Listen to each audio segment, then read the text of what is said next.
Welcome, everyone, and thank you for standing by for the Alphabet fourth quarter 2021 earnings conference call. At this time, all participants are in a listen-only mode. After the speaker's presentation, there will be a question-and-answer session. To ask a question during the session, you will need to press star 1 on your telephone.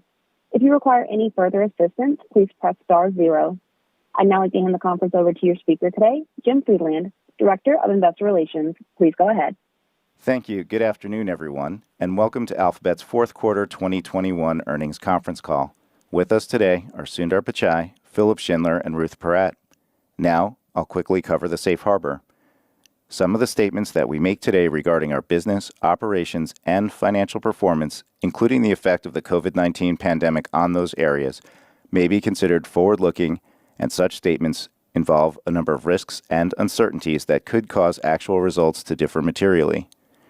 For more information, please refer to the risk factors discussed in our Forms 10-K and 10-Q filed with the SEC, including our upcoming Form 10-K filing for the year ended December 31st, 2021. During this call, we will present both GAAP and non-GAAP financial measures. A reconciliation of non-GAAP to GAAP measures is included in today's press release, which is distributed and available to the public through our investor relations website located at abc.xyz/investor. And now, I'll turn the call over to Sundar.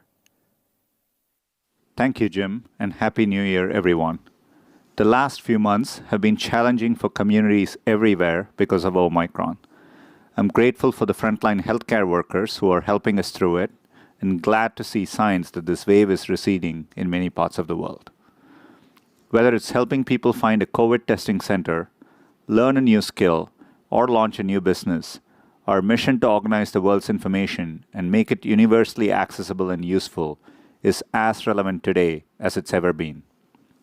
In 2022, we'll stay focused on evolving our knowledge and information products, including search, maps, and YouTube, to be even more helpful. Investments in AI will be key and will continue to make improvements to conversational interfaces like the Assistant. I'll begin by touching on a few highlights from Q4. Our new AI models are helping to create information experiences that are truly conversational, multimodal, and personal. For example, Multitask Unified Model, or MUM for short, has improved searches for vaccine information. And soon we'll introduce new ways to search with images and words simultaneously. In October, we introduced a new AI architecture called Pathways. AI models are typically trained to do only one thing. With Pathways, a single model can be trained to do thousands, even millions of things. From MUM to Pathways to BERT and more, these deep AI investments are helping us lead in search quality. They're also powering innovations beyond search. For example, DeepMind's protein folding system, AlphaFold, was recently recognized by Nature and Science magazine as a defining breakthrough. To illustrate the scale of the team's achievement, it took scientists more than 50 years to figure out the structure of 150,000 proteins. The DeepMind team has now expanded that number to 1 million, and they think they will get to more than 100 million this year.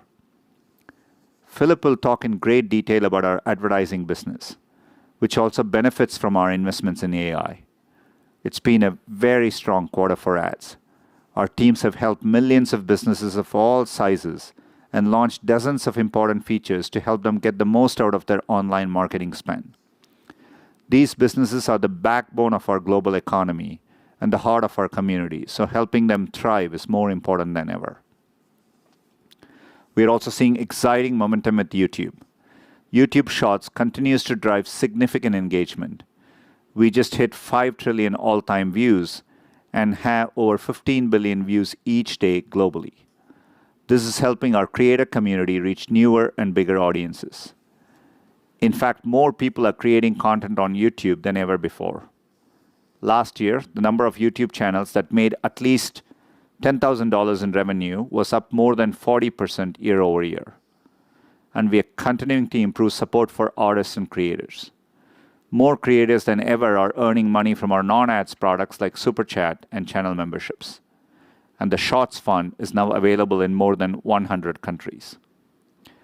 Another big area for investment is combining the best of AI, software, and hardware to deliver helpful experiences across our family of devices. In Q4, we set an all-time quarterly sales record for Pixel. This came in spite of an extremely challenging supply chain environment. The response to Pixel 6 from our customers and carrier partners was incredibly positive. And AI is making Pixel even more helpful. As one example, Live Translate detects whether a chat message is in a different language and automatically translates it in up to 48 languages. We are also focused on ensuring devices across the Android and Chrome ecosystems work well together. For example, at CES last month, we announced that we are working with Acer, HP, and Intel to bring great experiences to their devices. Also announced at CES, the new Ripple Open Standard will broaden the capabilities of radar technology, opening the door for new products and services. Another priority is ensuring our products and services are private, secure, and safe. To that end, I'll note our new privacy sandbox proposal called Topics API. We think it'll be a big improvement for protecting user privacy while also ensuring businesses are able to thrive online. We'll begin testing this year and look forward to feedback from the industry. Next on to cloud. It's been a big year, so let me go a bit deeper this quarter. In Q4, cloud revenue grew 45% year over year to $5.5 billion. Alphabet's backlog increased more than 70% to $51 billion, most of which is attributed to Google Cloud. This growth comes from many leading businesses, including Albertsons and LVMH, digital natives, including Boxed and Spotify, and public sector agencies, including the Commonwealth of Massachusetts, the Defense Innovation Unit, and the USDA. Our sales force, which we have more than tripled since 2019, delivered strong results across geographies, products, and industries. And we continue to invest. For the full year 2021 compared with the full year 2020, we saw over 80% growth in total deal volume for Google Cloud Platform and over 65% growth in the number of deals over $1 billion. Our partner ecosystem is helping accelerate our growth. For the full year 2021 compared with the full year 2020, the number of customers spending more than $1 million through the marketplace increased by 6x. Customer spend through channel partners on GCP more than doubled, and the number of active certifications within our top global systems integrators more than doubled as well. Our product leadership continues with more than 2,000 new cloud products and feature releases in the last year. These were in 4 categories. First, our data cloud and our AI/ML platform is helping organizations like Cartier, Groupe Rocher, and Mitsubishi Heavy Industries understand and use their data intelligently across multiple clouds. Our fast, secure data sharing capability helps the National Cancer Institute advance breast cancer research. Our unified data lake and data warehouse, which brings together unstructured and structured data, helps TELUS and Tyson Foods improve their understanding of customers. And our AI/ML platform helps CN deliver better customer experiences. Second, our open multi-cloud infrastructure enables customers like BBVA and Wells Fargo to run mission-critical systems on our cloud. We believe new auto-scaling in our Kubernetes engine, which allows customers to run 15,000 node clusters, outscales the competition by up to 10 times. Our Edge Cloud helps us grow in telecommunications, driving partnerships in Q4 with Indosat, Ooredoo, Hutchison, Telenor, and Verizon. They join existing customers and partners, including Ericsson, Reliance Jio, and Nokia. Third, our cybersecurity products are helping protect organizations like ANZ Bank, Meditech, and Wayfair as a trusted cloud provider. VirusTotal helps protect organizations from software supply chain vulnerabilities. Chronicle and Security Command Center help organizations detect and protect themselves from cyber threats. And our fraud prevention and identity verification solutions are protecting over 5 million websites. Finally, our secure communication and collaboration platform, Google Workspace, is helping public sector organizations like USAID and the U.S. Air Force Research Laboratory, as well as global brands including Colgate and Roche, adopt secure hybrid work. Our new WorkSafer program, launched in Q4, provides the highest security for email, meetings, and documents by bringing together Google Workspace, Titan security keys, Zero Trust, and other security advances. Customers come to Google Cloud because of our expertise in bringing enterprises and consumer ecosystems closer together. One example is Shopify. From Black Friday through Cyber Monday, Shopify reported $6.3 billion in global sales by 47 million customers, all safely transacted on Google Cloud. Importantly, we have made progress operating 24/7 on carbon-free energy and continue to provide customers the cleanest cloud in the industry. On to our other bets. October marked the one-year anniversary of our Waymo One fully autonomous commercial ride-hailing service in Arizona. In San Francisco, hundreds of riders are using Waymo One as part of our Trusted Tester program, with many more on the waiting list. And Waymo Via continues delivering freight in the Southwest U.S. and developing partnerships with key industry players. Before I close, I want to say how proud I am of Google's work to help with economic recovery around the world. Nearly a third of small business owners say that without digital tools, they would have had to close their business during the pandemic. Digital skills have also been a lifeline to help people find jobs and grow their careers. Since 2014, we have provided digital skills training to over 90 million people around the world. In the months and years ahead, technology will help unleash new opportunities globally, especially as hundreds of millions more people come online in places including Southeast Asia and Africa. With that, let me thank Googlers everywhere for their contributions this quarter and throughout 2021. Over to you, Philip. Thanks, Sundar. Hi, everyone. It's great to be here today. We're pleased with the growth in Google Services revenues in the fourth quarter. Year-on-year performance was driven by broad-based strength in advertiser spend and strong consumer online activity. In the fourth quarter, retail was again by far the largest contributor to year-on-year growth of our ads business. Finance, media and entertainment, and travel were also strong contributors. Before we dive into some of the trends that drove this quarter's performance, let's zoom out for a second. Quarter after quarter, for the last 20-some months, we've said that the world is in flux, that the recovery is uneven, that uncertainty is the new normal. Q4 proved no different. What we know for certain, though, is that businesses are the lifeblood of a thriving economy, and our role in helping them remains more important than ever.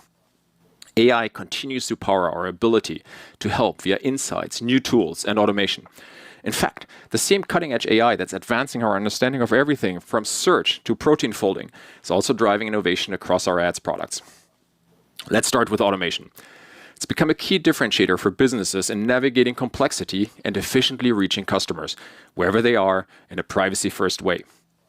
Our newest campaign, Performance Max, went global in November and has been quickly embraced by advertisers. It brings the best of Google Ads, AI, and automation together to let brands promote their businesses across all Google surfaces from a single campaign, helping them drive more online sales, leads, and/or foot traffic. It's also an example of how we're radically simplifying our products and making them easier for customers to use.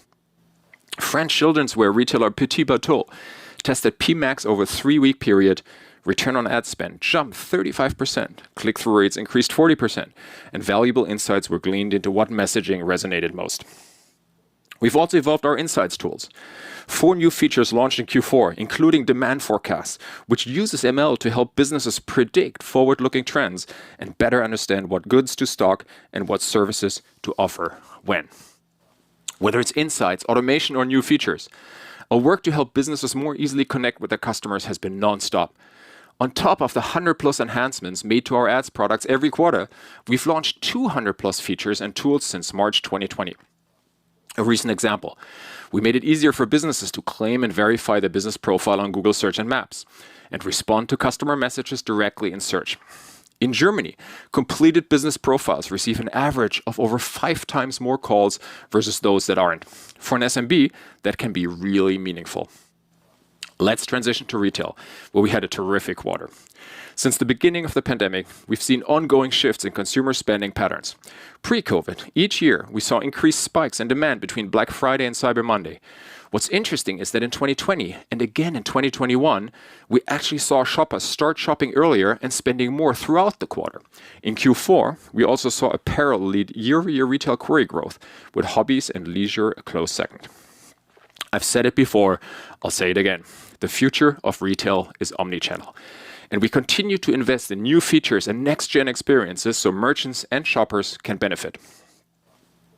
Global searches for gift shops near me jumped 60% year-over-year in October, with searches for gifts near me up 70% in Google Maps. People increasingly want to know what's available nearby before they get to the store. Our new in-stock filter helps with just that. Shoppers can find local stores that carry the products they want right from search, like a new tennis racket or that last-minute birthday gift. Showing in-store availability helps businesses attract local customers. And they've caught on. 1 in 4 local offers across shopping and Google.com are taking advantage of our curbside pickup badge. People also want deals. They're looking for value. For shoppers, we made it possible to browse and discover the hottest deals for major moments like Black Friday and Cyber Monday on search. For merchants, we made it even easier to list promotions via automated imports from third-party integrations like Shopify and WooCommerce. Moving inventory, attracting new customers, and building brand loyalty during the holidays and beyond got a lot easier. In Q4, the number of merchants using promo features jumped 280% year-over-year. Retailers are also turning to us to help them transform and accelerate growth. Take Warby Parker, who drove a 32% year-over-year increase in its Q3 sales by not only opening stores and expanding its contact lens business, but also by tapping into Google across surfaces.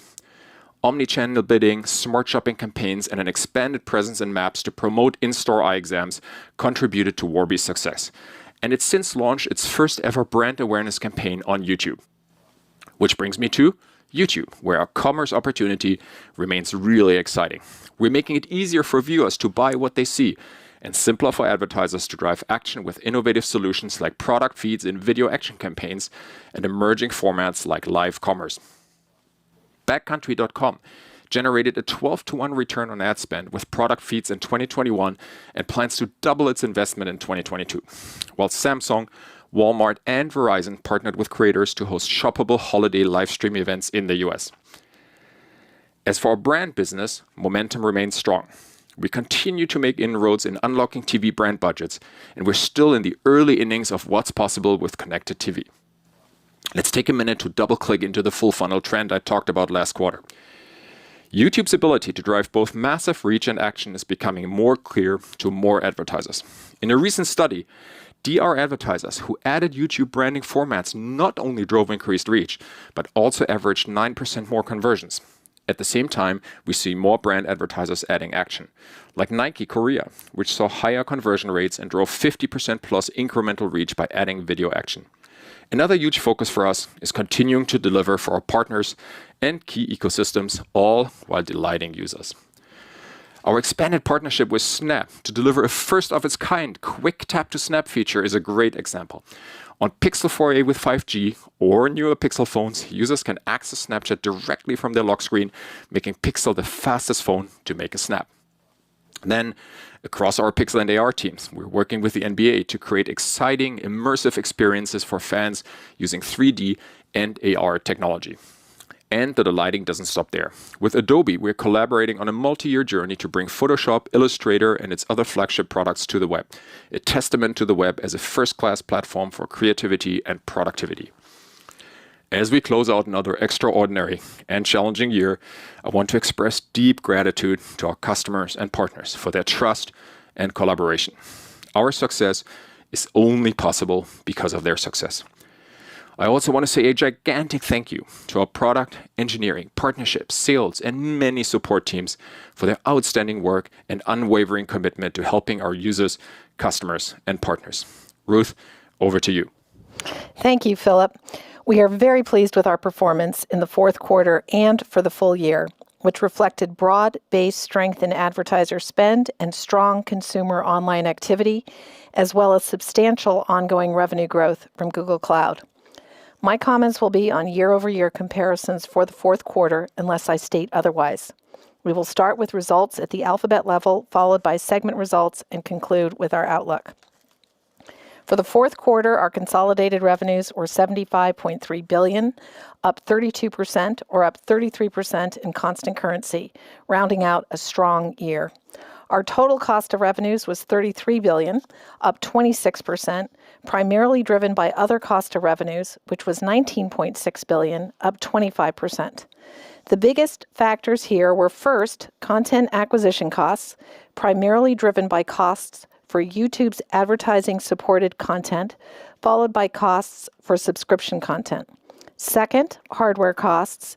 And third, costs associated with data centers and other operations, including depreciation, which were offset in part by the impact of the change in useful lives made at the beginning of 2021. Operating expenses were $20.5 billion, up 35%. In terms of the three component parts of OPEX, first, the increase in R&D expenses was driven primarily by headcount growth. Second, the growth in sales and marketing expenses was driven primarily by increased spending on ads and promo for the 2021 holiday season, in contrast to the sizable pullback in the fourth quarter of 2020. Finally, the increase in G&A reflects the impact of charges relating to legal matters as well as charitable contributions. Operating income was $21.9 billion, up 40%, and our operating margin was 29%. Other income and expense was $2.5 billion, which primarily reflects unrealized gains in the value of investments in equity securities. Net income was $20.6 billion.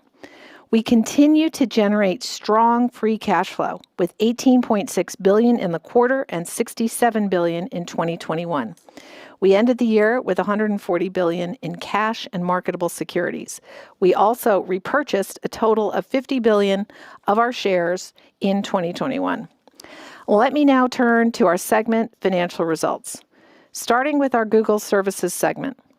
Total Google Services revenues were $69.4 billion, up 31%.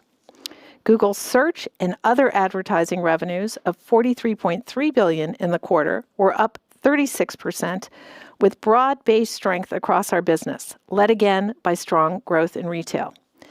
YouTube advertising revenues of $8.6 billion were up 25%, reflecting strength in both direct response and brand advertising. The deceleration in the growth rate versus the third quarter of 2021 was driven primarily by lapping a strong recovery in brand in the fourth quarter of 2020. Network advertising revenues of $9.3 billion were up 26%, driven by AdMob. Other revenues were $8.2 billion, up 22%, driven primarily by growth in hardware, which benefited from the successful launch of the Pixel 6 and Pixel 6 Pro, as well as the addition of Fitbit revenues, followed by YouTube non-advertising revenues. In terms of Google Services cost, TAC was $13.4 billion, up 28%. Google Services operating income was $26 billion, up 36%, and the operating margin was 37%. Turning to the Google Cloud segment, revenues were $5.5 billion for the fourth quarter, up 45%. GCP's revenue growth was again greater than Cloud's, and that reflects significant growth in both infrastructure and platform services. Strong revenue growth in Google Workspace was driven by solid growth in both seats and average revenue per seat. Google Cloud had an operating loss of $890 million. As to our other bets, for the full year 2021, revenues were $753 million. The operating loss was $5.3 billion for the full year 2021 versus an operating loss of $4.5 billion in 2020. Let me close with some comments on our outlook. We are nearly 2 years into a global pandemic that has brought unprecedented change and uncertainty in the macro environment. Throughout these difficult times, Googlers have remained focused on delivering helpful services for users and partners, as well as on driving innovation for long-term growth. In terms of outlook by segment, for Google Services, we are very pleased with our year-on-year revenue growth in Q4 and for the full year 2021. which continued to be driven by broad-based advertiser strength and strong consumer online activity. The year-on-year growth rate also reflected a benefit from lapping COVID-related weakness in 2020, which obviously will not be a factor in 2022. Within other revenues, we are pleased with the momentum from Pixel 6 and Pixel 6 Pro, reflected in our hardware revenues in the fourth quarter. As a reminder, hardware revenues in 2021 also reflected the acquisition of Fitbit, which we lapped a couple of weeks ago. With respect to Play, the underlying consumer spend and engagement trends remained healthy in the fourth quarter. That being said, in 2022, Google Play's contribution to revenue growth will reflect the fee changes we started to implement in the third quarter of 2021. In terms of investment levels within Google services, we are focused investing meaningfully in the many opportunities we see for growth.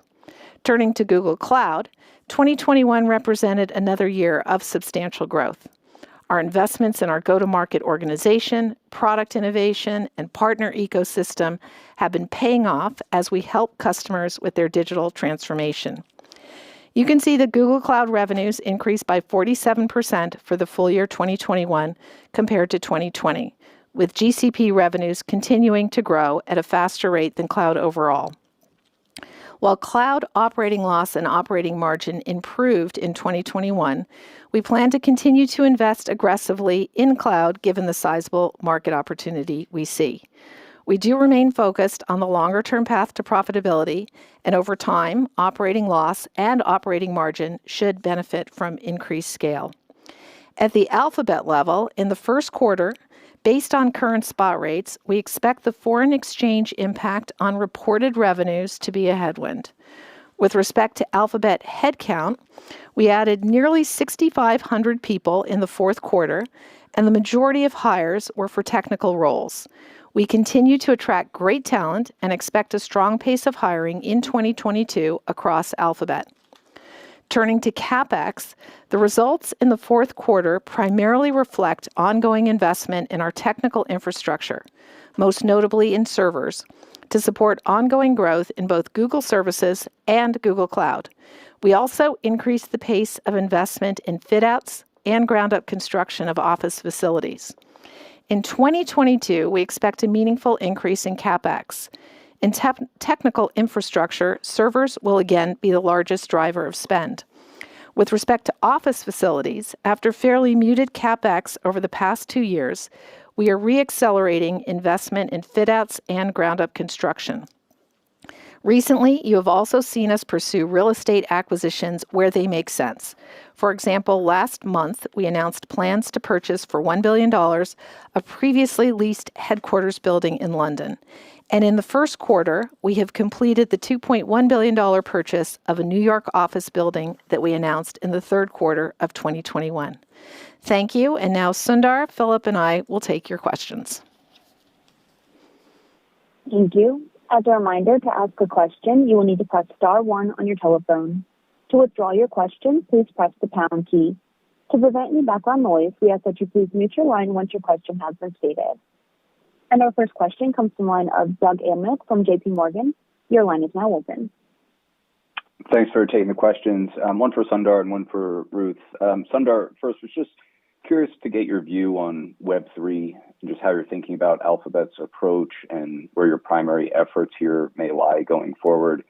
And then, Ruth, you mentioned the 6,500 increase in headcount. I think it was the biggest that you've seen in any quarter ever. I know you're catching up on hiring from the last several quarters, but can you just help us understand a little bit more on where these investments are going in tech and how to think about the cost structure in 22?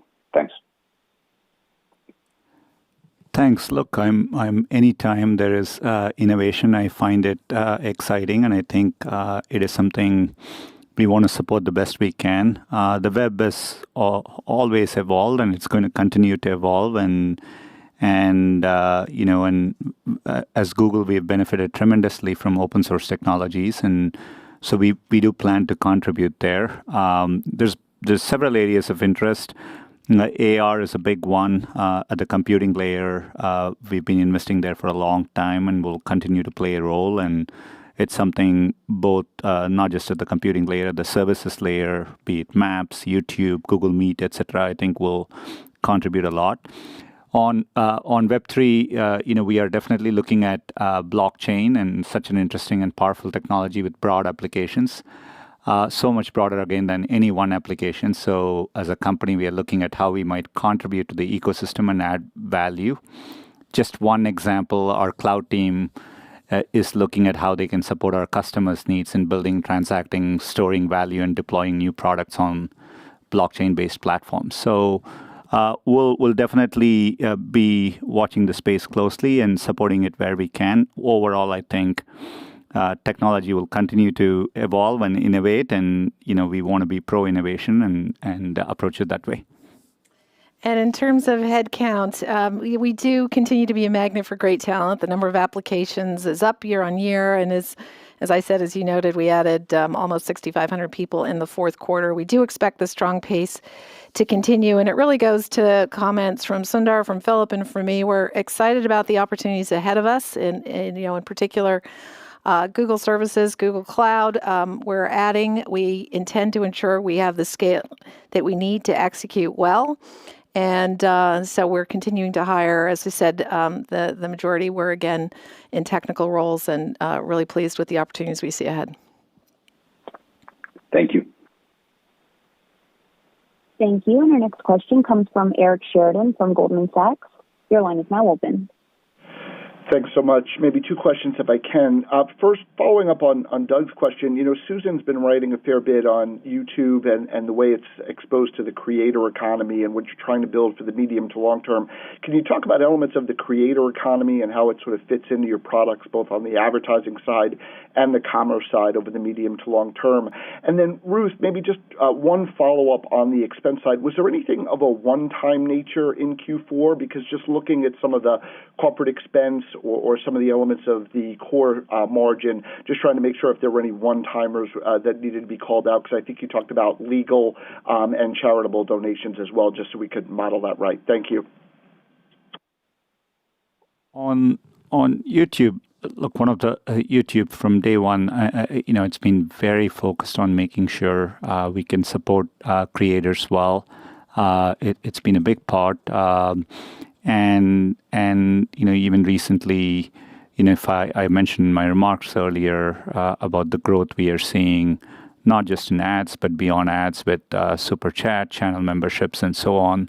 Susan mentioned in her creator letter that, they, while early, they'll be taking a look at NFT and so on, with the view towards making sure the user experience works, but there is value. We are constantly thinking about how we can support and do more for creators. So that's going to be an integral part. I think all the commerce experiences we are thinking about in YouTube is a whole additional layer of opportunity. And again, it's another area where it all feels very early to me. We are seeing tremendous traction in YouTube across newer areas, be it podcasts, gaming, learning, sports. And so across all these areas, we'll kind of take a vertical specific look and see how we can support creators better. And then in terms of expense, I gave a number of the items. R&D was mostly an increase in headcount. In sales and marketing, I would note that sales and marketing was elevated in the fourth quarter by ads and promo, in part to support the holiday season and, more so than last year. The additional items to note that I called out is in the fourth quarter, we did have a one-time well-being bonus. We also had a year-on-year increase in charitable contributions, including a higher Googler gift match. And in fact, I would say that it's more helpful in particular on the corporate costs unallocated to think of that line on a trailing 12-month basis because it can be lumpy, to your question. Thanks so much. Thank you. And our next question comes from Brian Nowak from Morgan Stanley. Your line is now open. Great. Thanks for taking my questions. I have two. Maybe the first one for Philip. You've made so much progress over the last 12 to 24 months about improving the retail and e-commerce search product for advertisers.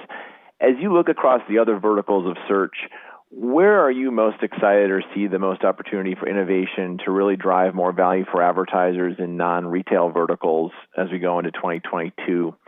And the second question, either Philip or Sundar, you both talked about the commerce shopping opportunity on YouTube.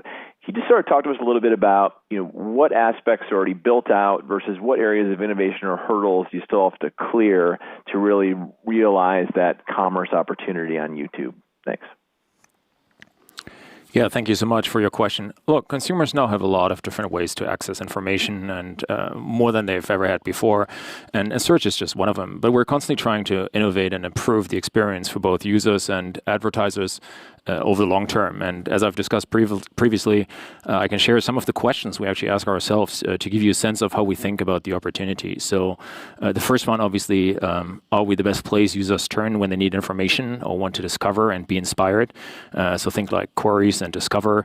And we're focused on providing better and more comprehensive answers to more types of questions. And we need to obviously deliver high quality, relevant info for all types of queries, including ones where they may be looking for a specific brand or product or just look for an inspiration. And how people search is changing, and it needs to become more multimodal, more conversational. So what does that mean for ads, for example? So getting user experience right across commercial queries is essential, way beyond, obviously, the area that you mentioned. And there's a lot of innovation that goes into this. The second part is really, are we providing the most relevant ads when and where consumers are? And we only want to show ads when they're helpful to people.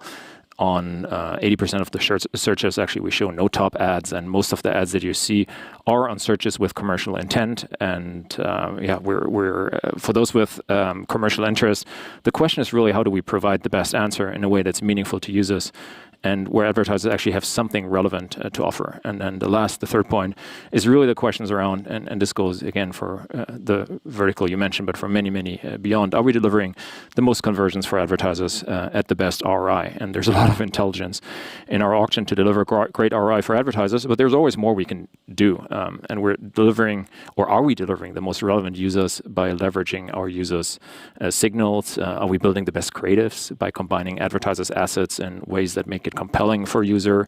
Have we predicted the value of the user for that advertiser so we can help appropriately bid for each search with the unique user and query combinations we need? Can we fully measure what users do after they click on ads, from buying something to making phone calls to downloading apps and all across devices? So those are a lot of different things how we think about the runway ahead. Maybe quickly on YouTube and commerce. Look, one thing I would say is across both search, YouTube, and other areas, there's a lot of common infrastructure that's getting done, right? So this is focused on merchants, onboarding merchants, and all the backends so that we can have the broadest and the most comprehensive inventory available. And there, our partnership with other e-commerce platforms is a basic foundational layer we are putting in. And specifically on YouTube, while pretty early, there's a lot of pilots underway. We've introduced a creator tagging pilot program so that viewers get a choice to browse, learn, and shop products featured in the favorite videos. Piloted shopping live streams with brands like Walmart and Target, and more broadly, including product feeds more globally in video action campaigns. So there's a lot more to do. Super early also on testing how shopping can be integrated with Shorts. And so again, early, but I find the opportunity space here pretty broad, and it's exciting. Great. Thank you both. Thank you. And our next question comes from Justin Post from Bank of America. Your line is now open. Great. Thanks. Maybe one for Sundar and one for Ruth. First on search, very strong growth.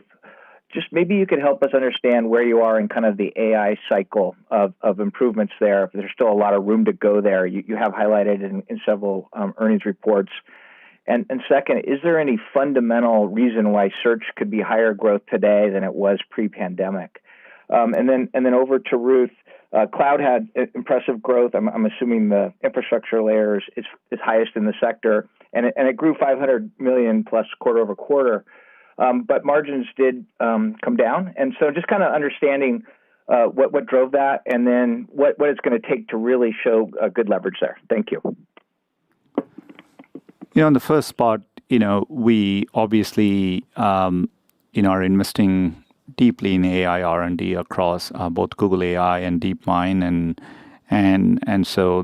and then we take that and apply it across the company, but particularly in the context of search. And so that's what underlies BERT, MUM, Pathways, and Lambda to power conversational experiences. And so when I look at the tip of tree about as to where the research on the AI side is progressing, it's progressing at an incredibly rapid pace. We are committed to leading there, and then we have real good interfaces between the AI teams and our core product area teams, including search, to kind of productize this. So primarily, I think you're going to continue to see us lead in search quality. I just find the world of information is only continuing to grow, and it's getting increasingly multimodal in nature. Just like we took the leap from text to images, thinking through video, audio, incorporating it, and then providing it back to users, regardless of whether they are typing, speaking, or looking at something, wanting an answer. That's the journey between AI and search, and we'll continue doing that.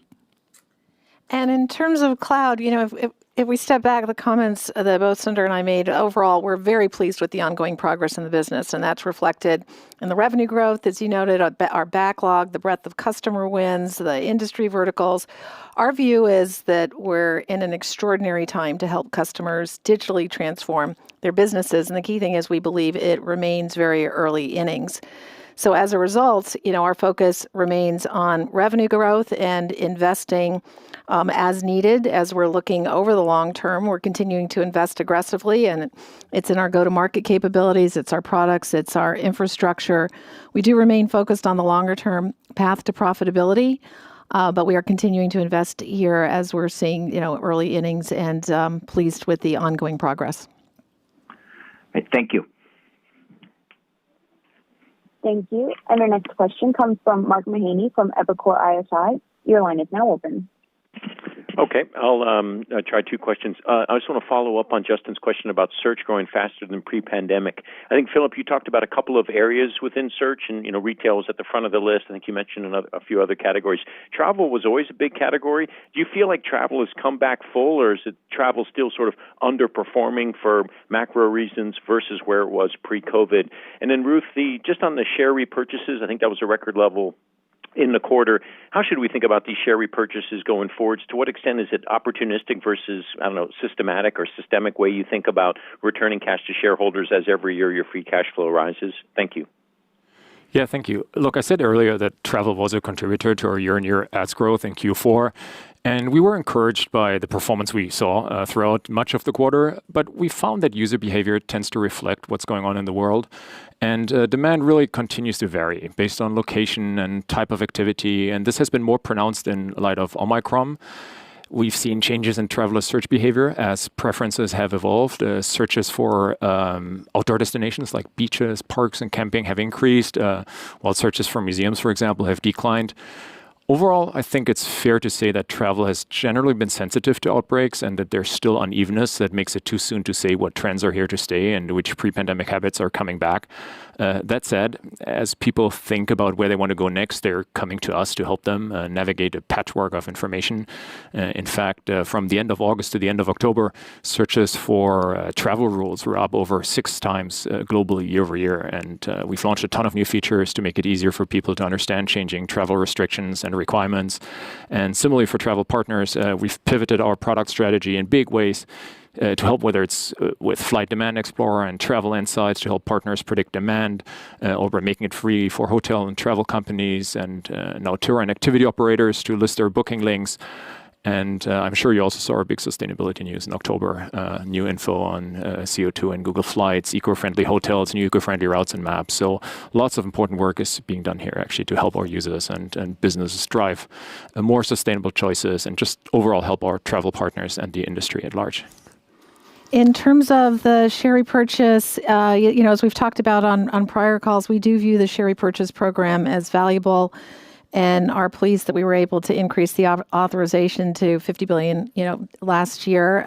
You've seen that we've increased the pace quite a bit over the last several years, from $18 billion back in 2019 to $50 billion, as I said, for the full year 2021. And are just continuing to execute against it. We do have additional capacity under the existing authorization and just are continuing to execute against it. Do view it as incrementally valuable. Okay, thank you. Thank you. And our next question comes from Michael Nathanson from MoffettNathanson. Your line is now open. Thanks. I have a couple, Sundar and then Philip. Sundar, I'm just interested in the decision you announced last week to move away from federated learning and go to topics. So you could talk a bit about the reason and the rationale why you're making that change. And when Flock was first announced, it was patterned to be very effective, relative to cookies as a signal for advertisers. What do you think is going to be the impact as you go away from cookies to topics on ROAS and budgets? And then Philip, I think during the pandemic, one of the big growth spurts has definitely been connected TV. Can you talk a bit about what YouTube has seen with connected TV and how important of a driver is that? And then as hopefully we get back to normal, what are you doing on the product side to make YouTube on CTV even more, engaging as time goes on? Thanks. So I can take the one for Sundar. So the Chrome team has been really focused and working independently on Privacy Sandbox, which you all know is our initiative to build privacy-preserving on-device technologies that will power the future of digital advertising, and obviously, as a result, the free and open web. And just last week, we announced our newest Privacy Sandbox proposal called Topics, and Topics was informed by our own learnings, plus widespread let me call it community feedback from our earlier Flock trials, and will now actually replace our Flock proposal. I urge you all to read last week's blog for the details, but basically the Topics API will allow advertisers to show relevant ads to people based on their interests, inferred from the websites they visit, all in a more private way for users. And from an advertiser's perspective, which is a big part of your question, it's obviously way too early to share more because we're just opening this up to the world. We expect to make it available for testing by the end of Q1, but we're really focused on designing for both parties, from an advertiser and a privacy point of view, and are committed to making sure goals are met on both sides. On the second one, the connected TV opportunity, streaming in the living room has exploded. We've seen it firsthand. Connected TV is our fastest growing screen, and we think there's a ton of runway ahead. Brands are getting the best of all worlds, the precision of digital with the scale of linear and a lot more relevance. They can personalize ads at scale and use video ad sequencing to tell powerful stories, and we've recently added action to the mix. Video action campaigns were upgraded in October to automatically include CTV inventory, which means users get a more helpful viewing experience, and brands get to drive more online sales and or leads. And just think about it like the traditional TV screen, quote-unquote dead screen that viewers have essentially stared at for decades, is now starting to come alive with the ability to drive conversions, and it's pretty cool. Measurement is also obviously a key component to success here, and we want to make sure that advertisers can fully measure their YouTube CTV video investments across YouTube and YouTube TV for an accurate view of true incremental reach and frequency and so on. And in the US, advertisers actually can do this now via Comscore and Nielsen. So all in all, we're excited by the opportunities ahead with connected TV. I think we're just getting started. Thank you. Thank you. And our next question comes from Brent Thill from Jefferies. Your line is now open.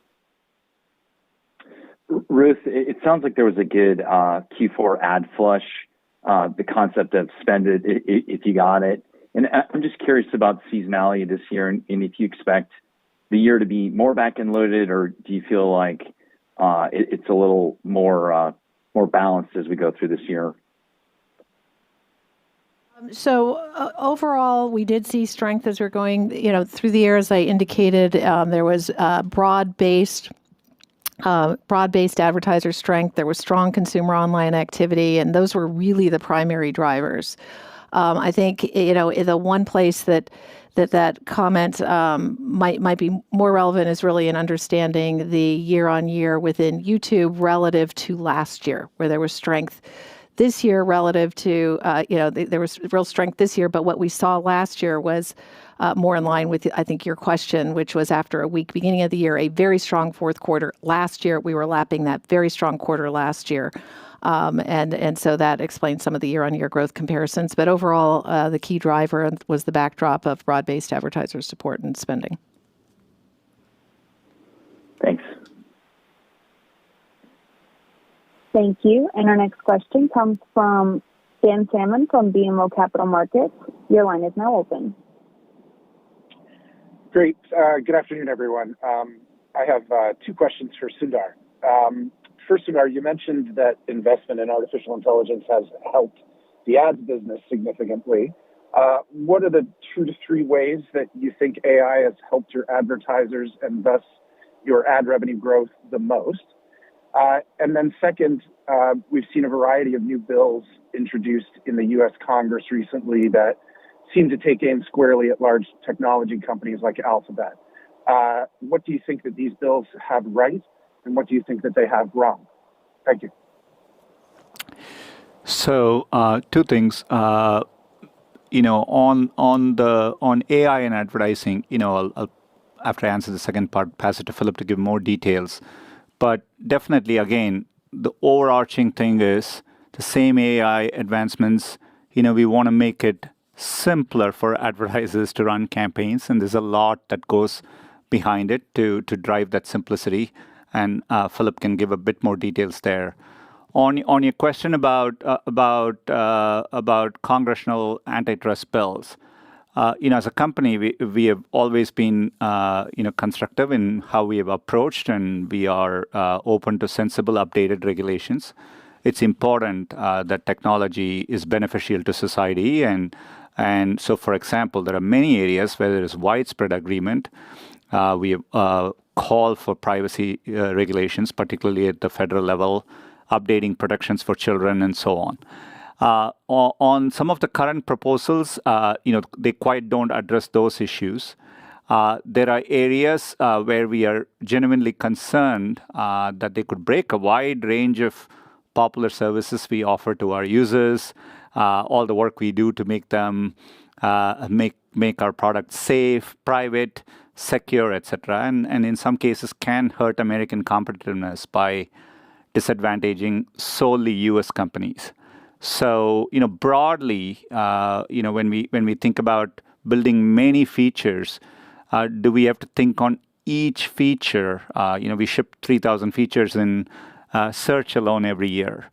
How do we make sure that complies with all the regulation? Where do we proactively need approvals and so on? So those all can have unintended consequences. We are very worried about the impact on small business and local retailers as well as their customers as well. Having said that, we are committed to approaching it constructively. We always want to engage and do things in a way that's beneficial for society. And we have urged Congress to take time to consider the unintended consequences. And I think we'll remain focused on building great products for our users. So back to the first question you asked on AI and the impact on our ads products. We covered Performance Max. We talked about it. We talked about Insights page. In search, I would say we see an emergence of a real, let's call it a better together story fueled by machine learning and automation. Advertisers are leaning more into automation using responsive search ads to create and select the best performing creatives, matching with more relevant search queries using broad match keywords, setting optimized bids with auction time signals via smart bidding. So those are a few examples. We're using more AI to help advertisers measure their results and bid intelligently with data-driven attribution, for example, which uses very advanced ML to more accurately understand how each marketing touchpoint actually contributed to a conversion, all obviously while respecting user privacy. Broad match keywords are a big part of this. We have responsive ads on display and discovery. They use text, image, and video assets from advertisers and predict the best combination of assets to show in any size or format on Google Properties or the display network. So I think AI and ML will only get better, and so will our tools. And we're helping advertisers lean into automation and identify new opportunities as a central part, really, of their recovery and growth strategies. That is more than 2 to 3. So thank you, Philip, for that, and thank you, Sundar, for your comments as well. Thank you. And our final question comes from the line of Stephen Ju from Credit Suisse. Your line is now open. Okay, thank you so much. I'll stick to one. So zooming out a little bit on the big picture, Sundar, I think it was almost 4 years ago when Google released a blog post about the next billion users and how developing products for India and other emerging markets will hopefully, inform what you should be doing everywhere else. So I think you have previously talked about Tez being a pretty notable example there. So Can you talk about whether we should continue to be looking overseas to think about what direction you might take across your various products and services? Thanks. Thanks, Stephen. Great question. And, I think that trend is, going to continue. You mentioned, obviously, payments, and definitely it's informed our payment strategy globally. In general, we are trying to think deeper about these newer markets. Both, it really lines up with our mission of building a more equitable internet for everyone. Couple of the things we have done recently, a year ago, we announced a $10 billion Google for India digitization fund. And, it's a reflection of our confidence in the future of India, its digital economy, our desire to build products there, which we think will help us globally. And last year in October 2021, we announced a plan to invest $1 billion in Africa. Again, with the goal of supporting entrepreneurs, helping businesses with their digital transformation, and beginning to build products in Africa for African users, which I think will help us take learnings outside. I already see it, when I look at YouTube in India, some of the commerce ideas we talked about earlier, you may see us first try it in India first, because we can get quicker feedback, very dynamic, youthful population. And so, we'll do it there and then roll it out globally. So we are constantly looking for opportunities like that. Thank you. Thank you. And that concludes our question and answer session. I'd like to turn the conference back over to Jim Friedland for any closing remarks. Thanks, everyone, for joining us today. We look forward to speaking with you again on our first quarter 2022 call. Thank you, and have a good evening. Thank you. This concludes today's conference call.